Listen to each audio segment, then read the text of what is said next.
What's good with it? What's good with it? What's good with it? I am Damo, the political plug. This is the Chop Up Show. I'm here with my dog Toya G. We are your favorite black leftists. Toya, how are you doing?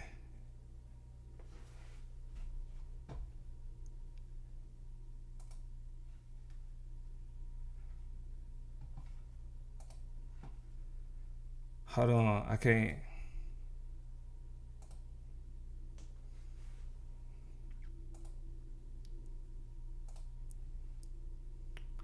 Hold on, I'm having to. Let's make sure that people can hear you, cause I can't. I'm having a hard time hearing you. Let's What see. about now? That's better. I can hear you now.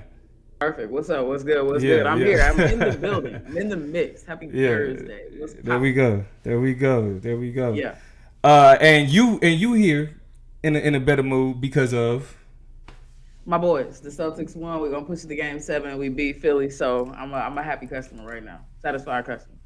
right. Lakers wasn't able to finish the job yesterday, so hopefully we can get things in tomorrow. But that's the sports talk. We have a very important conversation to have with y'all today. It's a conversation we've had before, but it's time to have that dialogue, and we're talking about alt right extremism and the violence that occurs from it. Now, traditionally, uh, when you hear the conversations of things like mass shootings, what typically happens is there's a conversation that always comes up about gun control. Mm-hmm. Right, Toya? It's always a conversation about gun control. Oh, So what ends up happening is both sides, whether you Democrat, Republican, Independent, whatever, you kind of just start yapping about mental health. You start yapping about access to guns. You start yapping about background checks, right? It's just a consistent conversation about this thing that nobody really seems to agree on, and there's literally no ground being given. Like I mean, correct me if I'm wrong, to you. Would you disagree with the characterization that the conversation of gun control has went nowhere? yes, and I think it's sad because you described it as yapping about, but when I think about a lot of the even keel kind of fair individuals who live in our society who are like, you can have your sporting, you can have your hunting, you can have your fascination with the newest technology and with history and with all these things, you can have that. Just be realistic about it.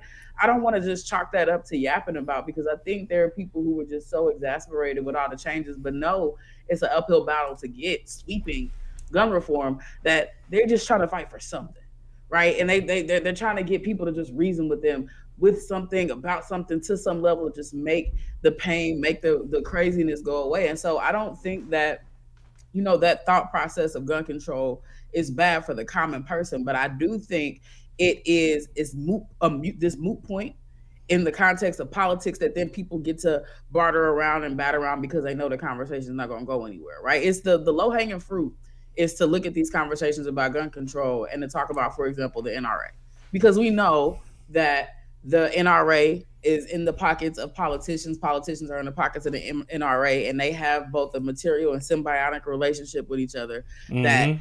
represents a hard stand people are taking to defend the Second Amendment, Right. right? But I think even more importantly, and what you had gotten at in these conversations about gun control and what make them so frustrating is, in my opinion, this reliance on mental health in relationship to, or as a juxtaposer to gun control, right? It's not gun control that we need, right? Gun control is just not realistic in terms of it's too heavy handed, or it's not going to fix this problem, or it won't deal with Mm-hmm. illegal guns. And what about the black Mm-hmm. market? So people get to slide that to the side and they go straight to mental health. And I've said it before and I'll continue saying it, that I think that is such a lazy scapegoat esque approach and strategy to deal with the issues, because a couple things. One, in the years prior to these conversations, when mental health started being largely destigmatized and socially discussed, they wasn't worried about no damn mental health. You was Because the shit called a is new. punk and a pansy, It's new. huh? It's new. It's new, Yeah, like right? like caring about depression and mental health. That's some new shit. the new hotness, right? You a Yeah. punk, you a pansy, you are the R word, you are all types of mentally unstable. And this is not to say that people in popular culture or you know liberals don't fall into that problematic language, but the pull your bootstrap up relationship that Republicans and conservatives tend to have to how people create their destiny in this country Mm-hmm. means we ain't got no time to get in the gray areas of that. We ain't really worried about. I mean, you got Governor Greg Abbott, who I think took away something like $211 million worth of mental health care access. But whenever a mass shooting happened in his state, that's the health, that mental health is at it Yeah. again, right? And so you have hijacked that reality Mm-hmm. and done nothing about it. Mm-hmm. Don't really care about it at the root of your core. You're not really worried about what mental health is until it's time to not talk about gun control. Then on top of that, you of course then scapegoat people who experience mental health issues and now get everybody to assuming they're completely unstable and at any moment prepared to lash out, which Right. re-stigmatizes mental Right. health Right. issues. And then last but certainly not least, you create a situation and a obstacle where we never really get a chance to look at how we appraise what mental health is, how we Mm-hmm. provide better access to any, like it's Mm-hmm. just it's a spin cycle situation, you know, where I really feel like It's become a catch-all term just for like anything we think wrong with somebody is. I mean, but because what can you do with mental health? You can't reach out. You Right. can't touch it. There's no Right. solution. There's no surgery. There's no medical procedure. Right. There are a lot of new things we're constantly understanding. So you get to look into the void and say, well, what shall we do? Right. What can we do? We can't predict these types of things, but you're not going to take our guns. Like, and the conversations end up trading off realistically with what you can do about any of those things. And I think it's a whole lot easier to take guns away from people who are mentally ill and decrease the access that they have to them and the likelihood that they're able to use them when they're having an episode, if that's truly what they're having, because we're going to talk a whole lot more about how that's most of the time not the case. Right. Not the case. It's going to be a whole lot more easy to do that than it is for you to try to diagnose and pre-diagnose everybody who might be a threat to Right. the society and the community that they live in. This is my thing though. I think people who are considered sane are actually a bigger threat with guns than who we considering the mentally ill, right? Because Mm-hmm. I have something that I call the racist brain, and right, and how the racist brain causes us to think. But we'll never call that like lapse in logic, that lapse in understanding. We'll never call that mentally ill. And so, like, and while I agree with your assessment, the reason why I feel like the bigger issue is that we've talked about the data that kind of show how like alt right extremism is the largest representative in terms of who's committing that type of violence. But the part that we ignore about that is when we have these conversations of gun control, Mm-hmm. like how we hate in this country, which is a reality, right? Hate is a reality in a lot of ways in this country, plays a larger role in what this violence looks like. So like when you try to say or when you were saying that they're making it an issue about mental health, they scapegoating that. What they specifically scapegoating is the hate that's been normalized and a part of how this country is socialized, Mm-hmm. and how like the dehumanization of people that stems from that hatred, specifically that comes from like the more from white supremacists, alt right, extreme conservative belief. The hate that we see from those groups stems from a dehumanization that makes the type of violence that we see like in Allen, Texas, possible. Right, Right. just shooting a gun in a crowd of people. If you know that you are aiming for darker people in a black grocery store, people in a black church, it don't Well, matter like who you hit. That's your target. Like those dehumanized bodies are your target. And so when the conversation of gun control scapegoats the fact that we haven't dealt with how hate is at the foundation of how we understand identity, of how we understand culture, right? Even our reluctance that we argue that certain people have a reluctance in terms of embracing their blackness, like the whole I'm not black, I'm OJ. Right? It uh-huh. stems from how we understand blackness from the perspective of white hatred, right? But like white hatred has dehumanized blackness to the extent of the violence that we've seen throughout our lives, so that we literally don't want to attach ourselves to that, right? Because Right. what you see with that is you see derelict, right? You see abandonment.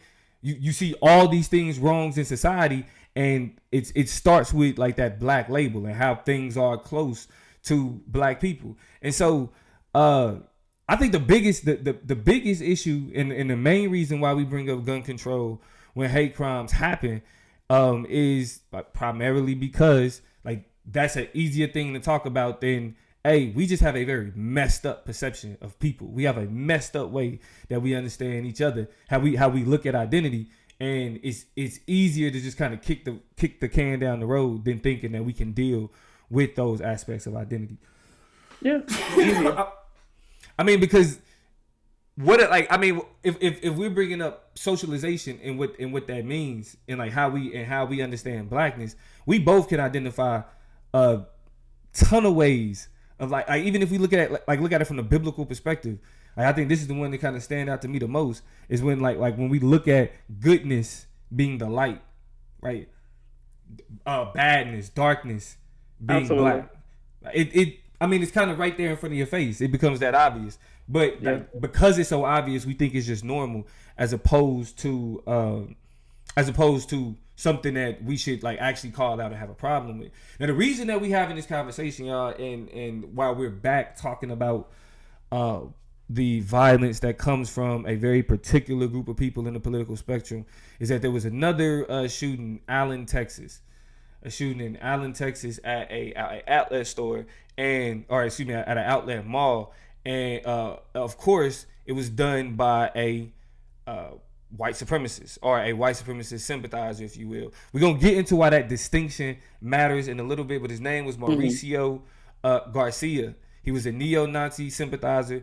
He was known as a neo-Nazi sympathizer because he visited Russian social networking sites where he expressed a fascination with white supremacy and mass shootings. He is shown with many photos displaying his large Nazi tattoos on his arm and his torso, including a swastika and the SS Gestapo lightning bolt logo that represents Hitler's paramilitary forces. When you look at dude, Toya, because you kind of showed me, you showed me those images. That, in terms of his identity, like when you look at his mugshot and then you look at him in those pictures, is he somebody that you would even think like that's a white boy, that's a white man, like looking at the mugshot and the pictures?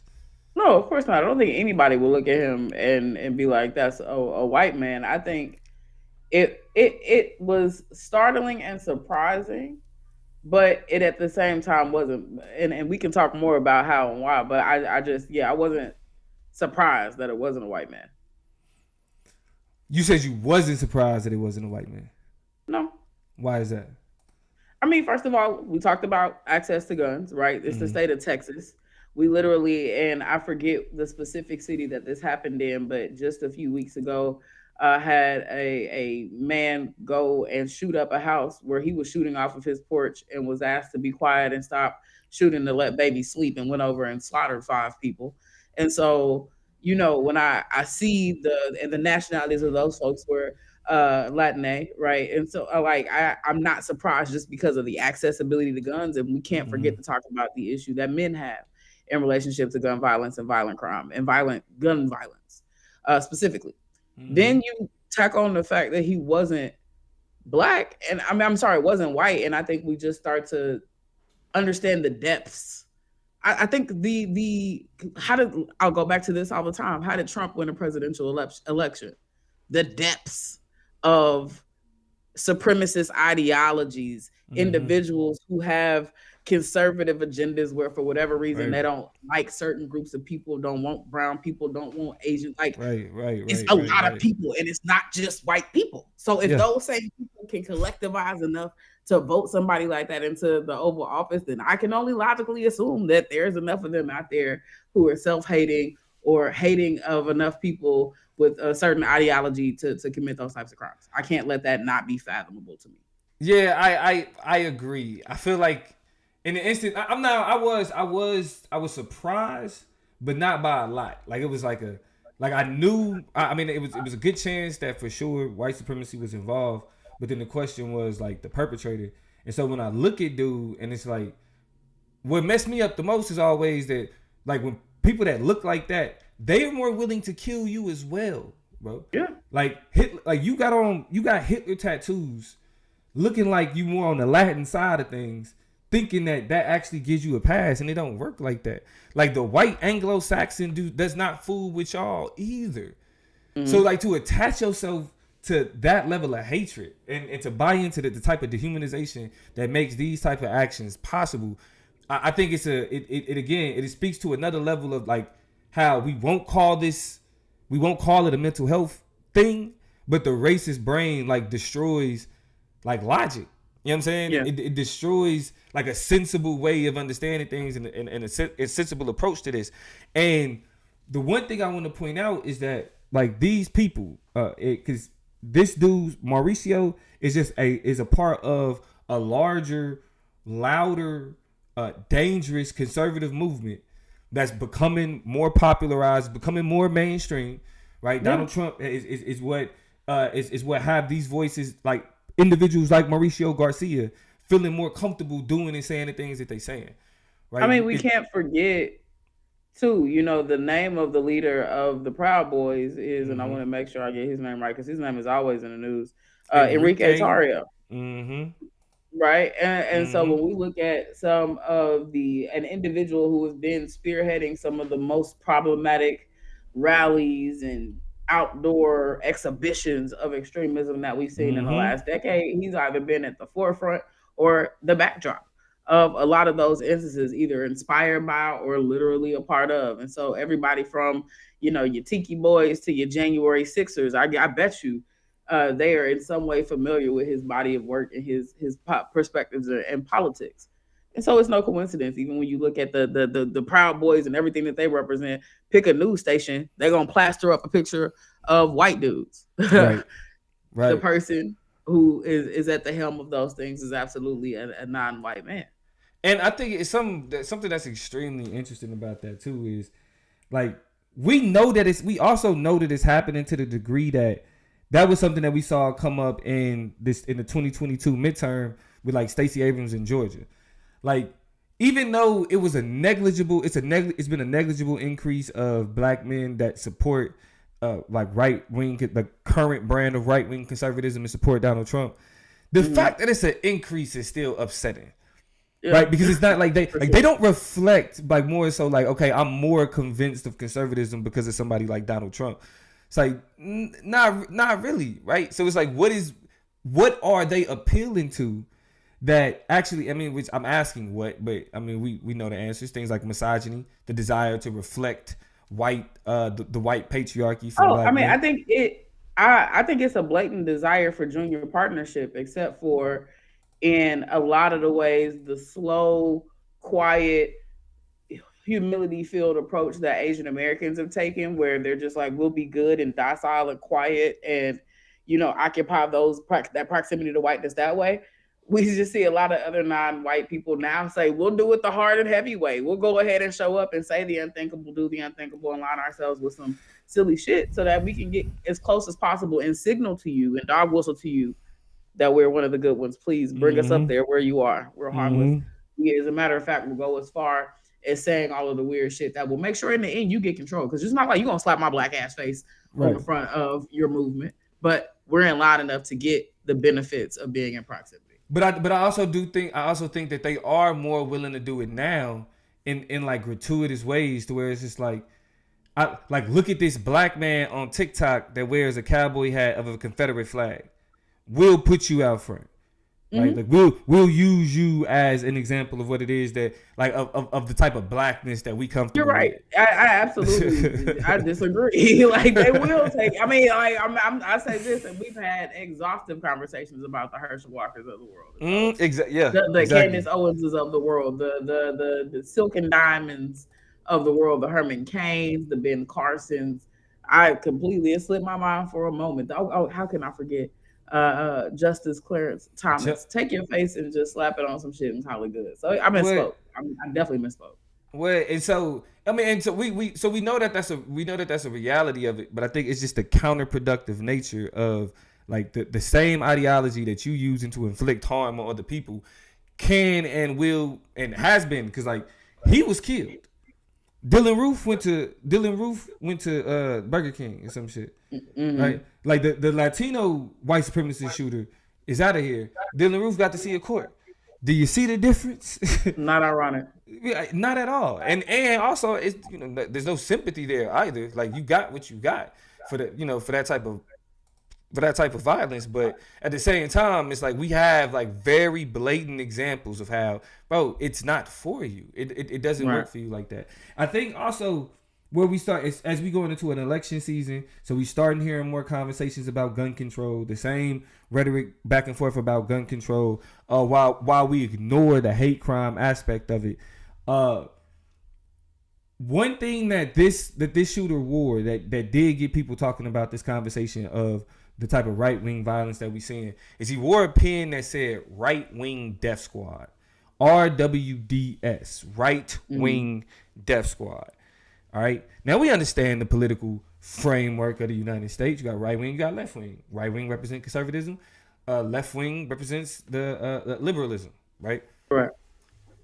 Right. So right wing death squad is a very specific ethos towards how one should engage in that type of left wing right wing dynamic. Now to give y'all a Right. little history of background about where that term came from, white people didn't even use it. Like it was people in South America, like during their coups and back and forth and resistance in the 70s and 80s. There were actual mercenary groups who believed in their form of conservative politics, right? Their form of right wing politics, and they was willing to shoot somebody for it. So they called themselves the Right Wing Death Squad to The maintain Death Squad. the right wing governments in South America. This term, the way that it's being used now, with people like the Proud Boys, for example, Enrique Tarrio was seen wearing it, came back in the 2010s where they're making memes, they got stickers, Mm. right? And they specifically glorifying a Chilean dictator named Augusto Pinochet. It's like Pinochet. Somebody Sounds about could right. put, yeah, correct me if I'm wrong. And like literally somebody who was known for killing thousands of his political opponents. That was what he did. That is how he got down, killing his political opponents. So the right wing like reflection and representation is literally being spearheaded by people who wear or who view themselves as a right wing death squad. And Mm-hmm. if y'all not familiar with their work, back in 2017, when the Charlottesville incident happened and a woman was killed when she got rammed by a car from a counter protester, Mercy. the name of the group, one of the groups that participated in that Charlottesville rally, was the Right Wing Death Squad.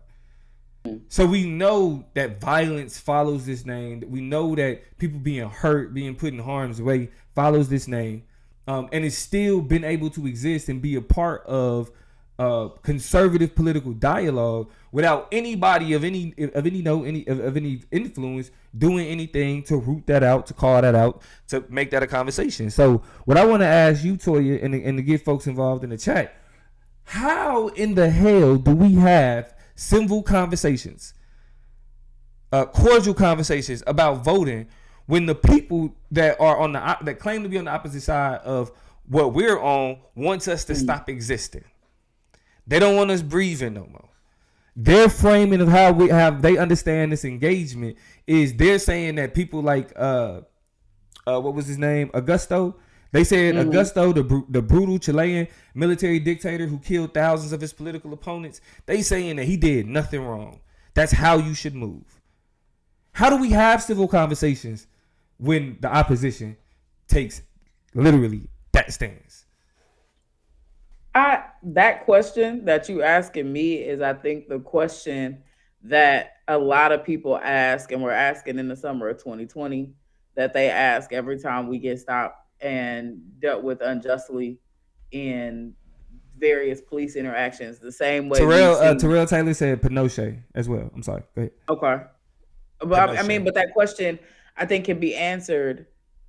I mean, it's the same question that people ask when they look at black people who don't want to participate and play the game no more. Mm-hmm. Mm-hmm. Um, like that's the question that they have to everybody saying, well, show up to this town hall meeting, well, come in and let your perspective be heard, well, don't forget to vote and show up. That is the question. Is Mm-hmm. how, like, what do you mean? Because one of the two things are gonna happen, right? Either I'm gonna try to come and you're gonna create hoops and hurdles and barriers and limitations to my participation anyway. Shout out to the Voters Rights Act, shout out to all the political gerrymandering, shout out to all the voters Right. rights abuses that are happening across this country. I'm gonna try to show up and you're gonna be like, nope, for whatever reason, not your time. Or I'm gonna get in that hole and you're gonna tell me I don't know how to talk, or I speak too passionately, or I got my afro and I came in here trying to protest on the right of the, or I wear my dashikis in here, or I'm of Filipino and black heritage and wear this long ponytail down my hair, and I'm a millennial, or and so Y'all make it about decorum. it is not good enough. Right? Or I'm an activist and I come here impassioned and emboldened because I don't play by the same rules you do, but I need my voice to be heard. So I'm finally coming here to see if y'all want to listen. And before I can finish, I get shouted down, I get hauled out, I get followed and harassed after I leave, and now the police won't stop pulling me over and terrorizing my neighborhood and shit like that.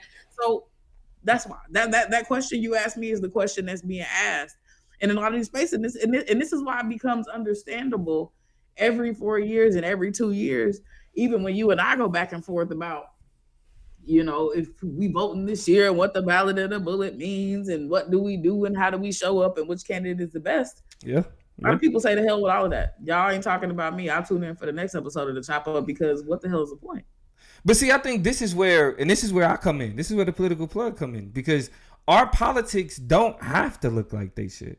Our politics don't have to rock like that. I think the question of like this type of violence is a uniquely black question, because the people, most of the people committing this type of violence are the people who position themselves as our opposition, right? When they talk about civil war, I'm on TikTok, I'm seeing videos of, you know, white people literally talking about, yeah, there needs to be another genocide.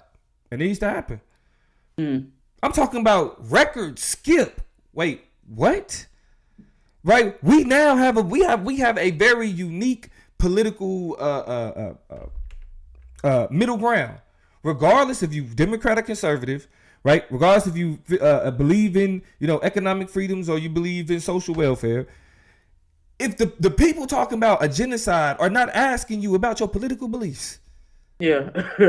The people that's literally talking about, you know, they pollute, they dilute in our bloodstream. They're not saying, oh, Negro blood is cool or Negro conservative blood is cool. It's just the Negro liberal. Nah, it ain't. They're not viewing it like that.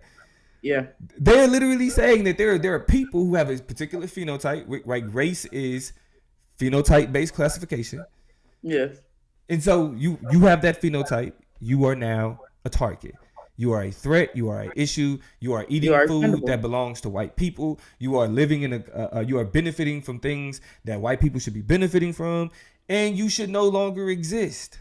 And it's not that they are saying these things just on like social media sites no more. It's becoming too common.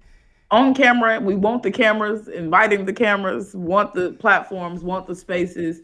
Excited for Tucker Carlson to come over onto Twitter and have his show and have his platform. Because I'm gonna talk all my shit in the comments. I don't care if you send the screenshots to my employer. I'm proud to be here, right? Like it's amazing. Bro, excited to be there, ecstatic to be there, right? Like literally, yes.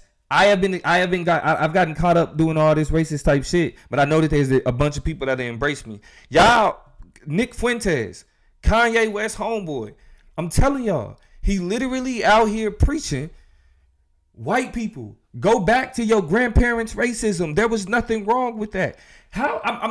Why isn't our political dialogue situated around this type of level of survival? Right? We're nitpicking about you know, I won't say nitpicking, because there are relevant political dialogue around we gotta identity. be able to do it all at the same time. Yeah, we like walk and chew gum, right? We got to be able to do that. So I don't want to call it nitpicking, but we are getting stuck on conversations like even the conversation about gun control with black people. It's like we're like, yeah, we need to get guns. We need to get guns. Yes. What's the flip side to that though? The flip side to that though is the people that are talking the most about getting guns. We don't need to be talking about rights, right? The people that's the most talking about making sure they got their guns are the people who don't like us. Right. They're not friendly to us. And when we see how they use their guns, when we see how AR-15s are used most of the time now, we're not. It's not in defense of their land from government. That part. He usually never is. Never. That's why that whole even the idea that we should even bring up gun control, it has nothing. It's all about hatred. It's all about hatred. And the FBI has went literally as far as to really help identify, help show. Like back in 2021, let me get this pulled up here. In 2021, like they already broke this down. Strategic intelligence assessment and data on domestic terrorism. They're like, there is no question. If we're having to ask what are some very common ground political needs that black people need to be focused on going into the 2024 election, we can start with information that came out in 2021 from the FBI. These are our ops.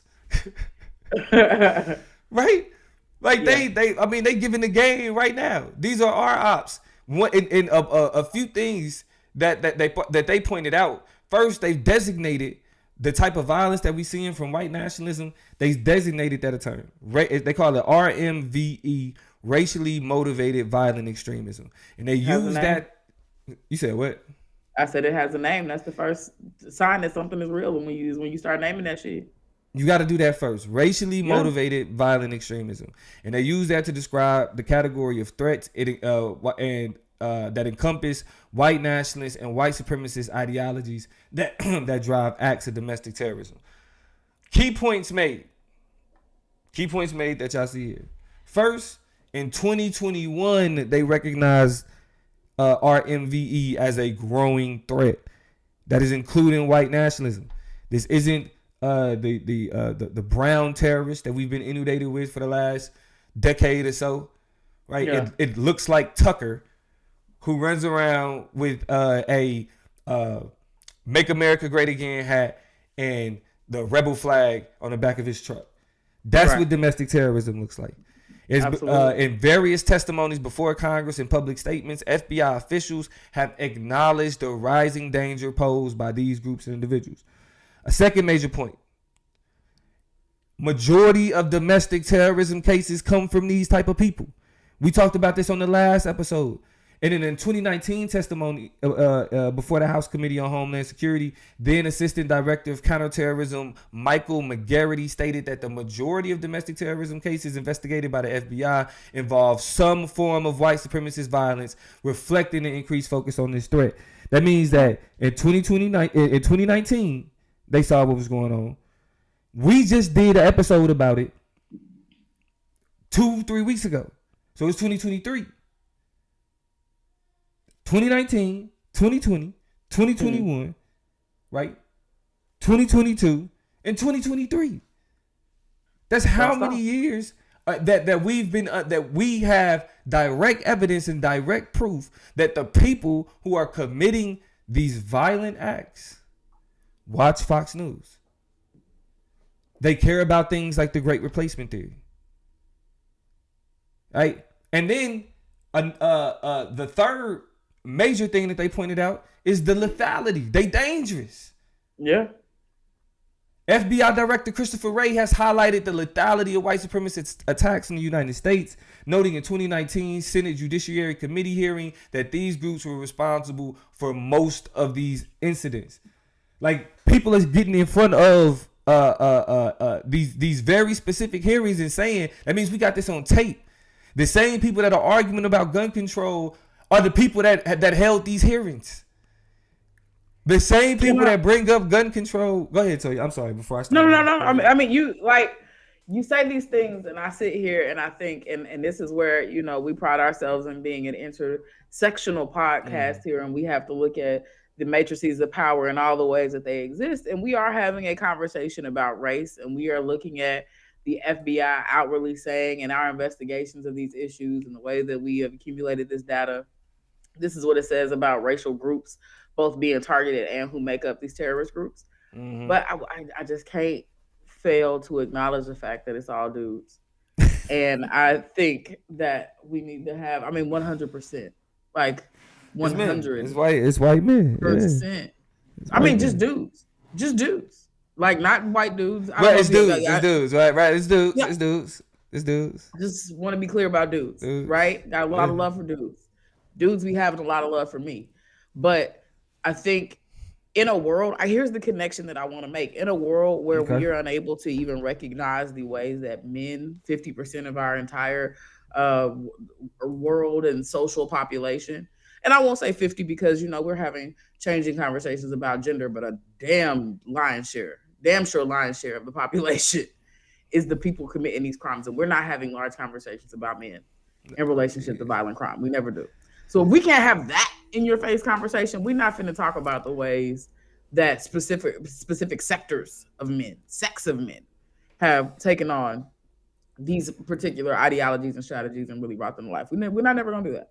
I'm Well, just I mean, gonna say that. but I do think though. I mean, if we're having this conversation about what's been normalized and why we're not having that conversation is because like violence and masculinity go hand in hand. It's kind of Mm-hmm. like how violence and racism go hand in hand. Like these dominant forms of like how we should view society and how society should look requires violence in order to be enforced because it's very One specific, thousand percent. right? Like if we look at, for example, the violence that we know that comes along with racism, it is to enforce the hierarchy, right? I have to these violence this type of violence sends a message.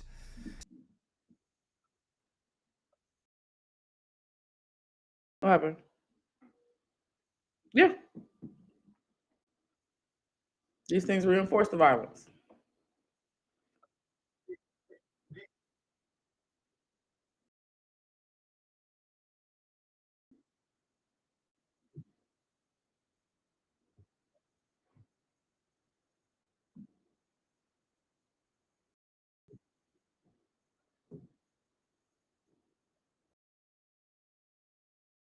Right.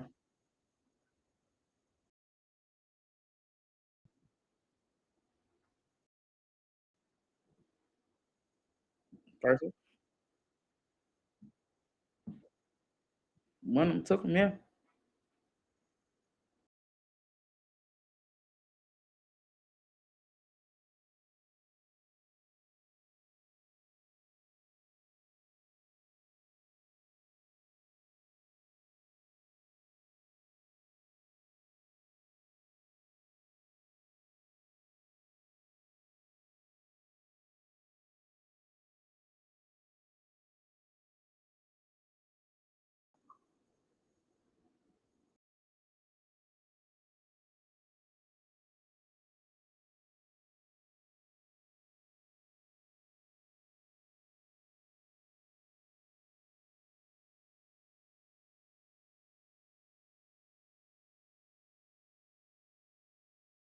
Mm-hmm. Hold on. The comments. I can hear you. You see everybody saying they can't hear you in the comments.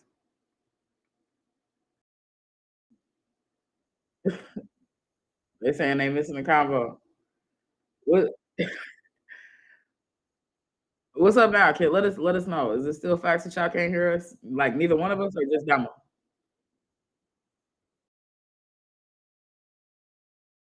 Oh, got you. All right, we working out the audio, y'all.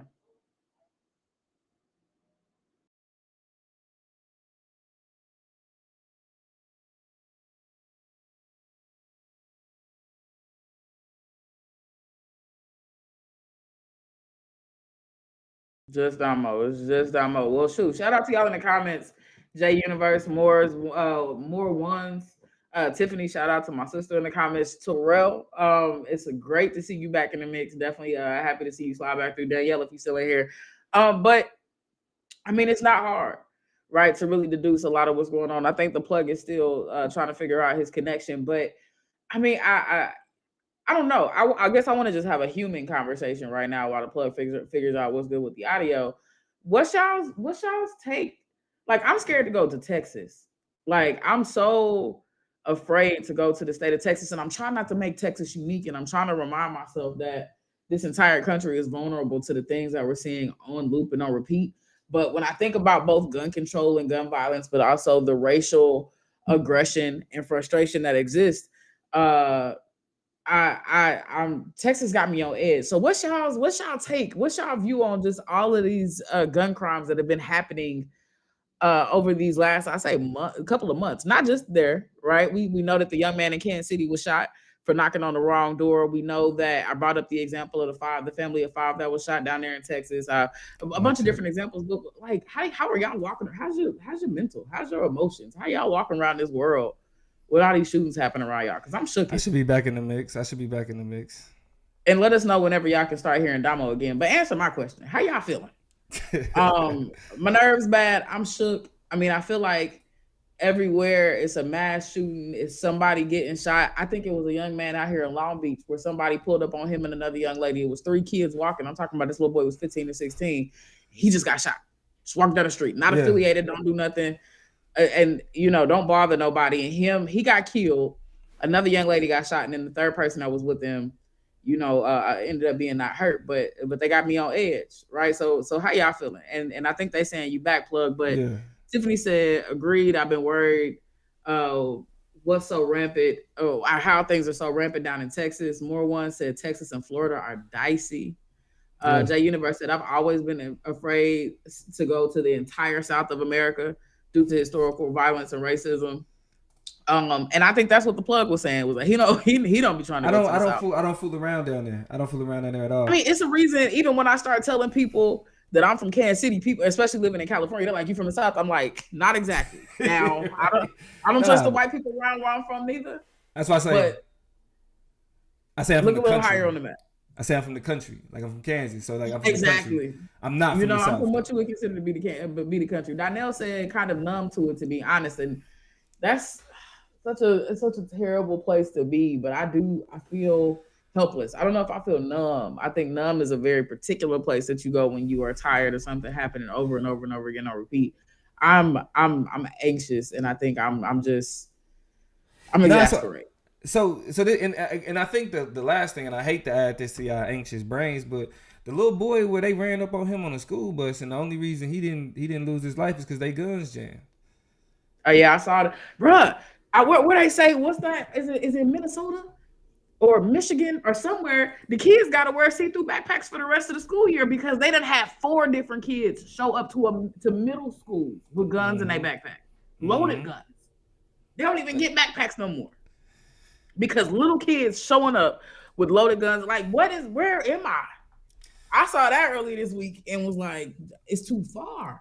So this is the thing. And I think this is where we kind of get into a little bit of our debate bag and allow us to kind of philosophize a little bit. Because I think this is what, like, to answer some of these questions that you asking, Toya, and to help us kind of contextualize like our feelings towards this numbness that we call it. I call it normalization. And I don't say numb. I always say normalization, just so we Mm-hmm. understand what's happening. We're just calling the violence that happens to us normal. We don't feel it because it doesn't have an impact anymore, because it's a part of our everyday, and it should never be. We should always understand that it's problematic, right? It should never be considered a part of our everyday. And so one theory that we discussed, that we talked a lot about and read about more so in college, that helps us kind of understand these issues, is this thing, is the understanding of Afro pessimism, Uh-huh. right? Which is a theory, a black theory, as I like to call shit, because we make sure that black people are philosophers too. We create schools of thought too, and it's a black school of thought that looks at society as we understand it, and makes the argument that the basis, the foundation of the society that we live in is anti-blackness. That means that the world as we know it and understand it is built on the degradation of people that look like us. Okay, Mm-hmm. that is the theory of anti-blackness and Afro pessimism. Where Afro pessimism and critical race theory, as we discuss, share a parallel, is how the theory of anti-blackness and racial realism. Both of Mm-hmm. those philosophies operate from the standpoint that race the violence that comes with it, the hatred that comes with it, is not an aberration. It's a part of its norm. It is a key aspect of our society. It helps Hey, don't orders our society. Go ahead. don't forget about what you're saying about racial realism. I just want to sell the episode. If y'all missed the conversation we had about critical race theory, and we had it be the conversation because we recognize so many of people who look like us don't really know what it is, so don't know how to defend it. They feel like it's stigmatizing, or they kind of get the afraid of engaging in conversations about CRT. But if you want to know what it is so that you can have a functional vocabulary for it and understand the things about racial realism and everything else around the conversation of CRT that really helps you understand what it is, go back, Go check look that at out. our episodes on YouTube, on Apple Pods, on Spotify, wherever you listening, to go catch up with that conversation, because this whole notion of Afro pessimism and how it buys into the logic of Mm-hmm. racial realism, or aligns itself or finds parallels with racial realism, will make more sense with that context. But that's just what I wanted to drop is, we've been having building blocks of these conversations. Right. I mean, and it's something that all y'all understand. We use words like anti-blackness, racial realism. Racism is normal. Like that's something, like we know this. Like that is a part of why we're numb to racism. Why people be like, all y'all do is talk about racism, is because we are the people that's trying to help y'all understand that it feels normal, but it is not. It is not okay. It is okay to say it's not okay. Right, that's the main thing we want to get from this. But what the theories are situated around anti-blackness and racial realism help us understand is that and when we're thinking about how we challenge these things functionally, like especially again as we talk the political dialogue, and as we're moving into another election season where a lot of these conversations come up, I think the issue that we fall into is we get caught up in the the Democrat versus Republican paradigm. Like every conversation we try to have, you got to pick one of those sides, right? And what anti-blackness teaches us, and the theory of racial realism teaches us, is that neither one of those sides are productive for us. Neither one of those sides help us. The gun, like for example, the gun control conversation. There is no solution that they can produce that will be beneficial and productive for black people. Period. Now we know that, like, of course, they struggle with creating legislation that specifically addresses the issues that black people deal with. But from an Afro pessimist standpoint, from a critical race theorist standpoint, when you look at the values of like white liberalism as it exists today, the values of white conservatism as it exists today, we don't see anything that actually works to the benefit of black people. Like think about the state's worst nightmare, right? If you use the Constitution as a black person to your benefit to protect yourself against the state coming and threatening your house, your home, your livelihood, your family, that means niggas can stand on their porch and shoot the police, and that's just wow, and justifiably get away with it and have their day in court, and realistically have to be able to defend those actions and those behaviors. And they don't want the slippery slope of that to even be on the minds of Negroes, right? That's the reason why you can't just throw gun control at the problem and be like, that'll solve what's happening in black communities, or that will really, because the way that it trickles down. And here's the last thing I'll say for turn this back to you is, and Tiffany said this in the comments, and this is a common position that I struggle with because I agree with it, and that is that gun control and making guns illegal are not going to solve the problem. Why? Because there'll always be a black market. And here's the gotcha: where there's a black market, there will be then attempts to eradicate that black market, which means over policing of particular places where they feel like that black market is going to thrive. And guess where those places will be? They're going to turn the heat up on niggas. And now black people who don't even got guns, don't like guns, don't carry guns, they never seen a gun, they never really held one in their life, is going to have their neighborhoods and their houses ran through. Right. Because you already know who runs the black market. And I come from a family of people who've been, or a family that has been victimized by gun violence, and the way that the gun violence is discussed when it comes to black people is how black people have a hatred of other black people, right? Like that talking about hatred is never a problem when they're talking about perceived black on black violence, right? Look how black people see black people. Look at what black people do to other black people. It ain't about the access to guns then. Even though like it's gun violence that black people are being harmed by. There's no conversation about, man, we need to take the gun. Like it's guns, right? Guns are harming black people. No. The first thing people want to jump to when somebody say Black Lives Matter is black lives don't matter to black people. That's the first thing people jump to. And so Right. we can recognize that there is a willingness to have a conversation about the role hatred plays in the violence that people endure when it's talking about black people doing violence to other black people. But when there is a possibility that the poster boy, that the face for what domestic terrorism could look like, looks like them and believes what they, because even with these liberals, they got uncles that are conservatives. They have grandfathers. They got best friends that are like the conservatives are also they colleagues in the Senate. Yeah. What would it mean for what they stand for to reflect domestic terrorism? What would it mean for the GOP to be the party of the common domestic terrorists? And that's essentially the world that we live in. But Toya, it seems like they don't care. It seemed like with their ability to spin the media and to spin conversations and take up enough space in the algorithms and in, based on agenda setting theory, being able to spot what we talk about and place what we talk about in front of us and ignore certain things and not talk about others. It seems kind of like they're always going to be able to wiggle out and sidestep out of that conversation. They never going to have a conversation about who is representing the fiber because they get to ignore them. They get to talk past it. They get to talk around it. They get to control other parts of the conversation. So I don't know. I think that is what becomes more futile about trying to shut them down or even peg them down to something. And that's because they can always be like, well, but we won't talk about that. But this is where we and this is why I say, like, the conversation that we have as a people. This is where we get to stand up as voters and be like, no, this is a voting issue, right? Gun rights y'all shouldn't be polling about when it comes to this type of violence. Y'all shouldn't be polling us, asking us about, are we gonna vote in the issue of gun rights? Nah. What are y'all doing to curb white supremacist extremism? Like, if you go back to 2008 and pre 2010, a number one poll issue was, what are you doing about terrorism, right? What are you doing about ISIS? What are you doing about Al Qaeda? Mm-hmm. That was something that they talked about that in terms of a voting conversation.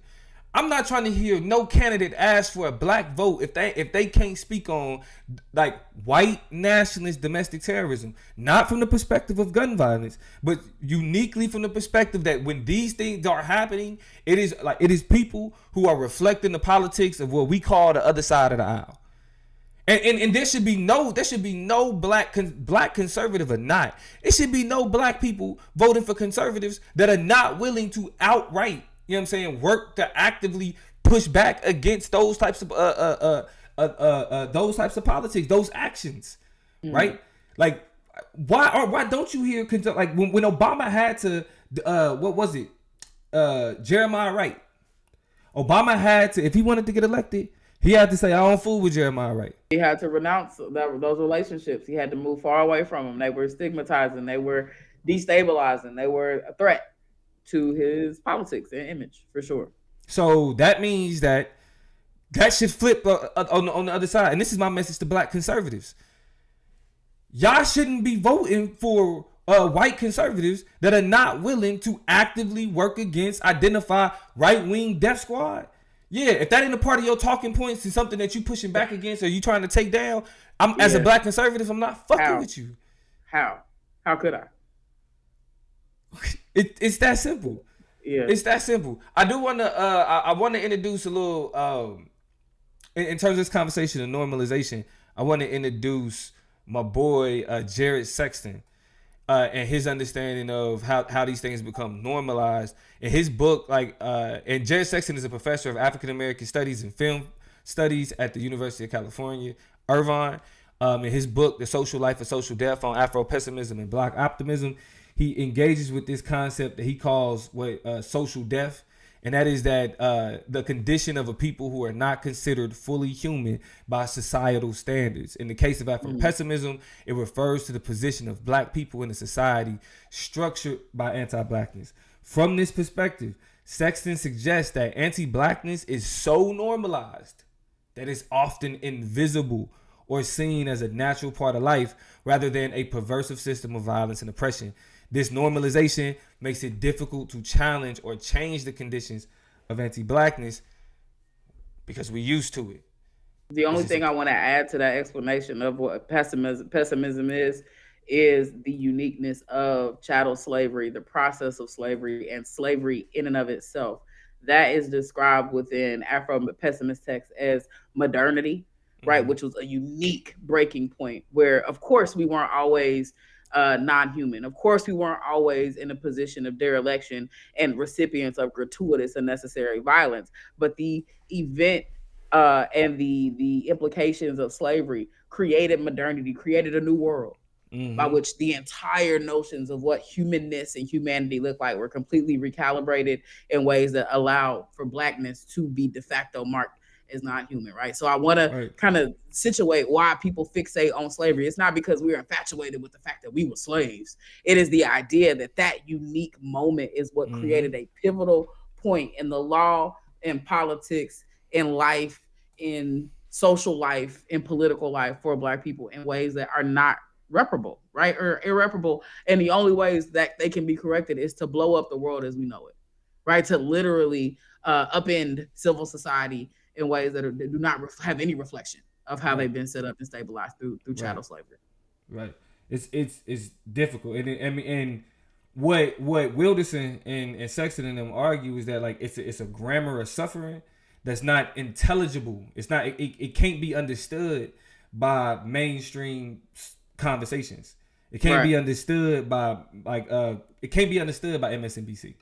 It can't Mm-hmm. be understood by liberal talking points. So when we say the grammar of suffering, it's like literally describing the purpose of violence on black people and black communities. I'm telling you, when we start getting into the philosophical shit, right? Like because what it again, we talking about the fabric of the world that we live in, Yeah. the fabric of it, calling it into question. Like what are you willing to point out and identify and say, this is something that I'm willing to call into question that we consider normal. Because you can't begin to question issues of race or issues of racism and talk about the way systemic racism function without calling out normal, without questioning normal. Mm-hmm. You know what I mean? Because like all of this shit, like that's why Sexton or and Wilderson says it's literally the foundation. You got to get rid of everything because everything that we know is built off of anti-blackness and built. So when Absolutely. y'all hear people say that this country was built on the backs of black people, bro, y'all sleeping on that statement because it continues to be built on like the things that we produce, what we understand about the world, and what's important to us. Any other important notes you want to speak on in terms of anti-blackness and how we come to see like the violence that took place in Allen, Texas, Toya? I mean, just the idea that for a lot of people who navigate this world, and some people know that they're pessimists and participate in Afro pessimism. A lot of the people in our communities, our cousins, our uncles, our aunties, the folks who we rock with and go, roll heavy on the block, they don't even realize they're Afro pessimists, right? But they are. Mm-hmm. These are the politics that they're performing. Is a pessimistic idea that their participation is meaningful in political discourses, in Mm-hmm. political spaces, and the types of organizing that it takes to participate in a pseudo democracy, one that we've never actualized or never really experienced because of the process of slavery and because of the literal documents, the formative documents, the ways that this country were founded on being written with us never being in there's a reason, when we're called three-fourths humans, some of us Mm-hmm. still got beef with that, right? There's not enough maintenance. There's not, because you said it first with your chest, the way you meant it the first time. Mm-hmm. And now all of these redresses Got are to fix. examples of the liberalism that we're not really trying to participate in, because as much as you can change the letter of the law and change what this law says, first of all, you got a whole Supreme Court that the wind will blow this way one day and it'll be like this, and then Mm-hmm. the wind will blow. So we can't trust it. And then secondly, just because you write something don't mean you behave in ways that align with what you wrote. This is why a police officer will take an oath and swear and promise and go through trainings and do all this and still get on the beat and go beat All the somebody's way ass. wrong, man. Look, all the way wrong. Go That's all the way that's how wrong. those things happen, right? So Mm-hmm. pessimism has been a strategy and a method of resistance and survival for black people for as long as we can remember. We just simply have people like Wilderson, like Sexton, like Orlando Patterson really shaping out and forming what these conversations mean on a day-to-day. But Afro pessimism is absolutely very alive.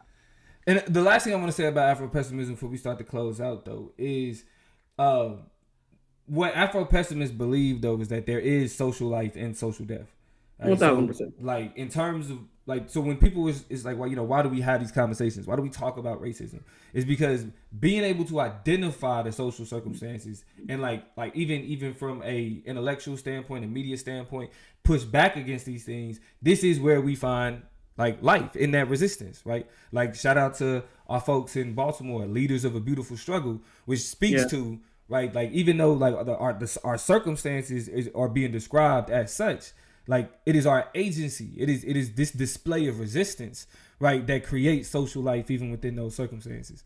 You know what I mean? And so The only there's thing I'll clarify, even about that whole notion of social life and social death, is recognizing that social death is the projection of the oppressor of right. whiteness, of white supremacy onto black people. It's not how we recognize each other. Our, This is why we can go and commune yeah, and celebrate. sometimes we do. Sometimes, right? Black people who have knowledge and love of self, black people who recognize and understands how Yeah, systems, structures, and regimes of power, matrices of power work, are yeah, able to recognize that we are not socially dead. We simply exist and live our lives and create life away from the systems and structures that are never meant to celebrate us or recognize our life in the first place. This is right, why you have community outreach and you have activisms and you have people working together to pour into each other, to feed each other, to provide healthcare to each other, to provide services and community to each other. You have black nationalism that mm-hmm, exists in this country because they recognize, I see you. You're alive and well, and we can thrive and survive and do more than what the state or a reliance on those systems and institutions would ever be able to give to us. So while they recognize and render us as socially dead, we recognize and invest in the life and the livelihood of mm-hmm, black people. And so this is not to say we're calling ourselves socially dead or that we're calling other people socially dead, but that those demarcations and erasures, our right, both the social, marking and the unmarking right, of black life, is what renders the systems powerful and what creates the opposition and the conflict with it for black people. right. And so, as we start to close out, we coming into an election season, so of course y'all are going to hear a lot more of these political conversations. However, we feel like what y'all choose to focus on in terms of what's important in terms of politics is not the important shit. So we're gonna have to have this conversation repeatedly. So here, what definitely want y'all to take away from this one is, when y'all hear gun control debates, when we see these types of acts of violence take place, remember they are skirting the issue of the socialization of hatred in this country. Mm. Uh, White supremacists, domestic terrorism should be a voting issue. And when I say a voting issue, I mean that should be that when you go to the polls, that should be something that you think about in your politician. You black person, black conservative, black independent, black liberal, black Green Party, whatever else, Black Panther, whatever else, new Black Panther Party. I know how, whatever else, whoever you are voting for, if they do not have challenging domestic terrorism that come from white supremacists as a part of their agenda, they are not for you. They are not thinking for you. They are not working to your benefit materially. I can care less what they talk about with your economics, right? Our safe spaces are being dominated by terror that we know full well, but it used to wear hoods. Mm-hmm. Nowadays, it runs around on social media and just pop its head out to defend AR-15s and everything else. And so we are dealing with another tragedy in this country. But until we're able to deal with hate and how it's recognized, then we aren't dealing with a darn thing. It's been real. Toya, you want to say anything to the people? I do. Shout out to the chat. We had Avenge the Ancestors in here showing love, so shout out to you back. Sorrel dropped a couple gems. Said what an officer says when they take an oath and what they feel as though they do with the badge and gun are not always the same thing. Protect and serve in words can become murder and slaughter in practice, and those are bars right there. Mm-hmm. Because I mean, you get to be dispatched to make and discern your own understanding of this world. But if you've grown up with the veneer of anti-blackness at your core, then it don't really matter how many contracts you sign, how many handshakes and photo ops you take at that, academy graduation. You still gonna do what you want to do in these streets. Terrell continues by saying, "Facts, Toya, we're only dead from the frame of the dominant, not dead to our own," and that's 1,000%. Facts. Juneteenth is coming up, and we're celebrating Mm-hmm. moments that commemorate our liberation, our freedom. So shout out to June 19th and a lot of stuff that's going to be going on next month in terms of the ways that we celebrate, how we recognize the life that's in us yet. Who else been in here? Donnell said, Wait, and I want to, before I get to what Donnell said, Nola Rain posed the question. Said Britt here living in Denver. If cops also had to get rid of their guns, would you be more likely to give up yours? I don't really have stake in that conversation because I ain't got no guns to begin with, but I think that would be a great starting point, because it would destabilize what I think are some of the biggest gangs and some of the biggest perpetrators of white supremacist anti-black violence in this country. They are a legal, organized gang that matriculated from organizations like the KKK, that matriculated and evolved from slave catchers and slave patrols. So, from the perspective of a black person in this country, 1,000%, I think that would start Yeah. to mediate and deal with a lot of the reasons why people feel like they got to walk around with the strap. Nah, I'm gonna have to say no. Police giving up Interesting. guns, nah, that's no. Because remember, the thing that we were terrified of was ropes. They need guns. If it was more of them, and not enough of us to protect each other, then they used ropes. So that's why I say it's not a question of gun control. It's not a question of giving up weapons. It ain't a question of none of that. It's who deserves this type of violence. Who do we dehumanize enough to justify this Mm. type of violence? So yeah, it's not like, matter of fact, we're gonna have to. I'm gonna have to sit down with Toy. We're gonna have to do a conversation about the critical race theory perspective on rights, on and the conversation of rights. And again, that'll be another place where Afro pessimism and critical race theory kind of intersect, because it's like that ain't got shit to do with us. Like whether it's gun rights, whether it's freedom of speech, freedom of religion, whatever. Like we know government don't operate the same way, and laws aren't applied the same way when it comes to black folk, when it comes to everybody else. And Mm. I can show you examples of freedom of speech being used like to the detriment of black people, but in the defense of uh white nationalists and the KKK. That's why like I think it's like the ACLU, or is it the Anti Defamation League? Maybe one of them is known for helping support white nationalists in freedom of speech cases. So that's another conversation. That's Something neither for us here to nor get there. into. Yeah, that's another conversation to be had. But y'all stay tuned. Wait, We'll be. What's up? one more thing. Donnell Yep. said something about oh boy, Jim Clyburn. We're gonna have to look into more of that and see what the conversation's about. I don't know the tea about what's been going on with the Democratic senator from, I think, where are you from? DC? From South Clyburn. Carolina. So give us Yeah. the tea, make sure we know what's going on. Yeah, Shout out do that on to, the in the DMs on Instagram, on yeah, IG. hit me up. Let me Yeah. know, because if you're not following the Chop Up Show, you should at the Chop Up Show. But also, I'm at Toya G, TOYUHGEE. That's how me and Donnell linked up. So you already know, hit the DMs. But at the Political Plug is also a place you need to be hanging out. We are looking for ideas. We're always looking for good topic stuff to get into and a piece of great conversation together about. So it's worth it. Tiffany said no, she wouldn't give up her guns. She has two, and is not about to let the state peel them out of her hands. So these are the types of conversations we're gonna come back to. I think this country are gonna leave us a lot of opportunities to talk more about guns and our positions on them. So make sure you stay locked in. Plug, if you ain't got nothing else, I'll go ahead and say it while you get ready to push the button. But we love y'all. We'll see y'all next Thursday. We're gonna be right back at it, having the conversations that keep us moving, collected, and educated as Black folk and people who care about the issues of Black folk around this country. So shout out to y'all. Keep your eyes peeled. Keep your head on swivel. We'll see y'all next week. See y'all Yeah. next week. Yeah, we gone.